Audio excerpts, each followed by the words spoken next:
ഈ വിഷയത്തിൽ ഉന്നയിക്കുന്നുണ്ട്. ഇപ്പോൾ കലാരാജുവിന്റെ മകൾ കൂടി ചേരുന്നുണ്ട്. അവരുടെ പ്രതികരണത്തിലേക്ക് കൂടി പോകാമെന്ന് തോന്നുന്നു. ഇപ്പോൾ MLA സംസാരിച്ചപ്പോൾ പറഞ്ഞത് പോലീസ് വാതിലടച്ചു കൊടുത്തു വാഹനത്തിൽ, അമ്മയെ കൊണ്ടുപോയ വാഹനത്തിൽ നിന്നാണ്. ഇപ്പൊ ഏത് തരത്തിലാണ് നിങ്ങൾ നിയമ നടപടിയായിട്ട് മുന്നോട്ട് പോകുന്നത്? പരാതി കൊടുത്തിട്ടുണ്ട്. ഇത് ഒരു അമ്മ, ഒരു CPM അംഗമായിരുന്ന ഒരു അമ്മയ്ക്കാണ് ഇങ്ങനെ ഒരു ഇത് നേരിടേണ്ടി വന്നത് അല്ലെ? പാർട്ടിയുടെ ഭാഗത്തുനിന്ന് തന്നെ ഭാഗമായിരുന്ന ഒരാളാണ്. നിങ്ങളിപ്പോ എങ്ങനെയാ കാണുന്നത്? ഇങ്ങനെ എത്ര വലിയൊരു എന്തായാലും ഇത്രയും പോലീസുകാരുടെ പ്രൊട്ടക്ഷൻ ഉണ്ടായിട്ടും അവർ പിടിച്ചു വലിച്ചഴിച്ച് വണ്ടിയിൽ കയറ്റി വസ്ത്രം അഴിക്കാൻ ശ്രമിച്ചു, മർദ്ദനം ഏറ്റിട്ടുണ്ട്. എന്നിട്ടും പിന്നെ ഞങ്ങൾ എന്ത് ധൈര്യത്തിലാണ്? അതുകൊണ്ട് കേസുമായിട്ട് തന്നെ മുമ്പോട്ട് പോകാനാണ്.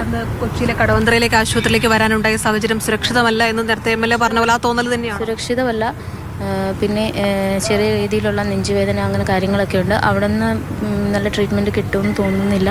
അതുകൊണ്ട് ഇങ്ങോട്ട് കൊണ്ടുവന്നു. സ്ഥിരം പരിചയമുള്ള പാർട്ടിക്കാരൊക്കെ തന്നെയല്ലേ ഇത് ചെയ്തത്? അതെ. പോലീസിന്റെ ഭാഗത്ത് നിന്ന് ഏത് തരത്തിലുള്ള പിന്തുണയായിരുന്നു അവിടെ ലഭിച്ചത്? ആശുപത്രി പരാതി കൊടുത്തു, സ്റ്റേറ്റ്മെന്റ് അവരെടുത്തു. അല്ലാതെ വേറെ രീതി അങ്ങനെയുള്ള ഇതൊന്നുമില്ല. നമ്മൾക്ക് ഒരു പ്രൊട്ടക്ഷൻ എന്നുള്ള രീതിയിലായിരുന്നല്ലോ നമ്മൾ നേരത്തെ.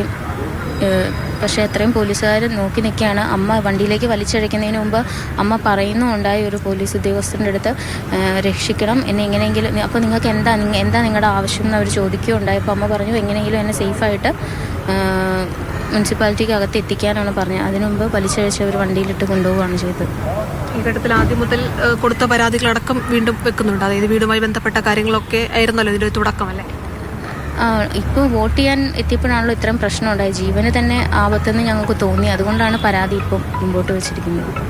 ആർക്കൊക്കെ എതിരാണ്? ഏരിയ കമ്മിറ്റിക്ക് അടക്കമുള്ള ആൾ, ഏരിയ സെക്രട്ടറിക്ക് അടക്കമുണ്ടോ? അതെ, നിങ്ങൾ വീഡിയോയിൽ തന്നെ കാണാമല്ലോ. സണ്ണി കുര്യാക്കോസ് വൈസ് ചെയർമാനാണ്. പുള്ളിയാണ് പറഞ്ഞത് വലിച്ച് എടുത്തെറിയട വണ്ടിയിലേക്ക്, അങ്ങനെ പറഞ്ഞിട്ടാണ്. പിന്നെ ഫെബീഷ് ജോർജ്, പിന്നെ വനിതാ കൗൺസിലർമാരടക്കം. പ്രധാന പരാതി ഫെബീഷ് ജോർജ്. രാവിലെ വലിയ ആശങ്കയായിരുന്നു. കാരണം ഞങ്ങൾ രാവിലെ 10 മണി മുതൽ കോണ്ടാക്ട് ചെയ്യാൻ ശ്രമിക്കുന്നതാണ്. എവിടെയുണ്ടെന്ന് അറിയത്തില്ല, എന്താ സിറ്റുവേഷൻ എന്നറിയത്തില്ല. ഹെൽത്ത് ഇഷ്യൂസ് ഉള്ള ആളാണ്. ഞങ്ങൾ നിരന്തരം ട്രൈ ചെയ്തുകൊണ്ടിരുന്നു. ആളെവിടെ ഉണ്ടെന്ന് പോലും അറിയാൻ സാധിച്ചില്ല. പിന്നെ ഒരു 4 മണിക്ക് ശേഷമാണ് ഇന്ന സ്ഥലത്തുണ്ട്, അതായത് ഏരിയ കമ്മിറ്റി ഓഫീസിലുണ്ട്, എൻ്റെ അനിയനാണ് കോൾ വന്നത്, അവിടെ വന്ന് കൂട്ടിക്കൊണ്ട് വരാൻ പറഞ്ഞു. അപ്പോൾ നമ്മൾ പരാതി കൊടുത്തിട്ട് വെയിറ്റ് ചെയ്യുവാണല്ലോ, കൊണ്ടുവരാൻ പറഞ്ഞു. അതായത് സ്റ്റേഷനിലേക്ക് കൊണ്ടുപോകാൻ ഞങ്ങൾക്ക് മെഡിക്കൽ എടുക്കണം. പിന്നീടാണ് അവർ വീട്ടിൽ കൊണ്ടുപോയി വിട്ടിട്ടാണ് പോയത്. 5 മണിക്കൂർ യാതൊരു തരത്തിലുള്ള വിവരങ്ങളും ഉണ്ടായിരുന്നില്ല അമ്മ എവിടെയാന്നുള്ളത്? 5-6 മണിക്കൂറോളം ഒരു വിവരം ഉണ്ടായിരുന്നില്ല. ഫോൺ റിങ് ചെയ്യുന്നുണ്ടായിരുന്നു, അതെയോ സ്വിച്ച് ഓഫ് ആയിരുന്നു? അമ്മ എന്താ പറഞ്ഞു? എങ്ങനെയാണ് അമ്മ പറയുന്നത്? വണ്ടിയിലേക്ക് വലിച്ചഴിച്ച് കയറ്റിയപ്പോഴത്തേക്കും ബാഗെല്ലാം നഷ്ടപ്പെട്ടു എന്നാണ് പറയുന്നത്.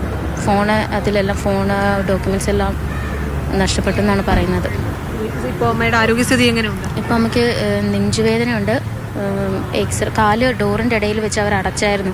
ഉന്തിത്തള്ളി കയറ്റിയപ്പോഴത്തേക്കും കാലിൻ്റെ ഡോറിൻ്റെ ഇടയിൽ വെച്ച് അടച്ചു. അപ്പം 2 തവണ ശക്തമായി അടച്ചെന്നാണ് പറയുന്നത്. അപ്പോൾ അമ്മ പറഞ്ഞു എൻ്റെ കാല് ഇങ്ങനെ കുടുങ്ങിയിട്ടുണ്ട്, ഒന്ന് ഇത് വിട്ട് ഇതാക്കാൻ പറഞ്ഞു. അപ്പോൾ ഒരു പയ്യൻ കൂടെ ഉണ്ടായിരുന്നു, പറഞ്ഞു അവിടെ ചെല്ലട്ടെ, കാലുണ്ടെന്നുണ്ടെങ്കിൽ ബാക്കി വെട്ടിയെടുത്ത് തരാടി എന്ന് പറഞ്ഞു എന്നാണ് അമ്മ പറയുന്നത്. നിയമ നടപടിയുമായി മുന്നോട്ട് തന്നെ പോകണം. ഈ വഴിയിൽ വെച്ച് ആക്രമിച്ചെന്ന് പറയുന്ന DYFIക്കാരൊക്കെ നിങ്ങൾക്ക് നേരത്തെ പരിചയമുള്ളവർ തന്നെയാണ്? കാരണം അമ്മ 20-25 വർഷത്തോളമായി പാർട്ടി പ്രവർത്തിക്കുന്ന ആളാണ്. അപ്പോൾ ഞങ്ങൾക്കറിയാം, ഏകദേശം ആളുകളെ എല്ലാവരെയും അറിയാം, കാണുന്നവരാണ്. ആ കൂത്താട്ടുകുളത്ത് തന്നെയുള്ള ആളുകളാണ്.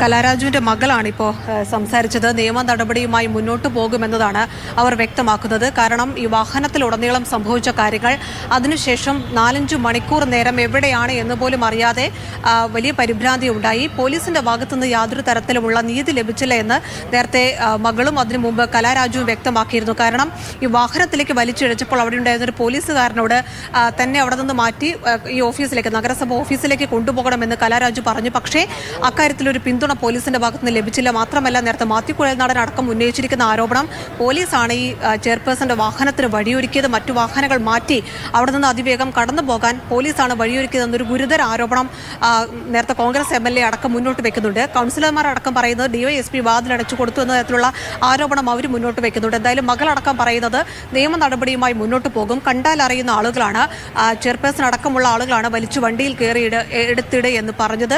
കാല് വെട്ടി അവിടെ എത്തുമ്പോൾ എടുത്തു തരാമെന്ന തരത്തിൽ വാഹനത്തിലുണ്ടായിരുന്ന ചില പാർട്ടിയുമായി ബന്ധമുള്ള DYFയുമായി ബന്ധമുള്ള ആളുകൾ സംസാരിച്ചു. അക്കാര്യത്തിലൊക്കെ വിശദമായി തന്നെ നേരത്തെ കലാരാജു അടക്കം പറഞ്ഞതാണ്. എന്തായാലും അതിനാടകീയമായ സംഭവങ്ങളാണ്. ഇതുവരെ കാണാത്ത തരത്തിൽ ഒരു നഗരസഭയുടെ മുന്നിലേക്ക് അവിശ്വാസ പ്രമേയ എന്തായാലും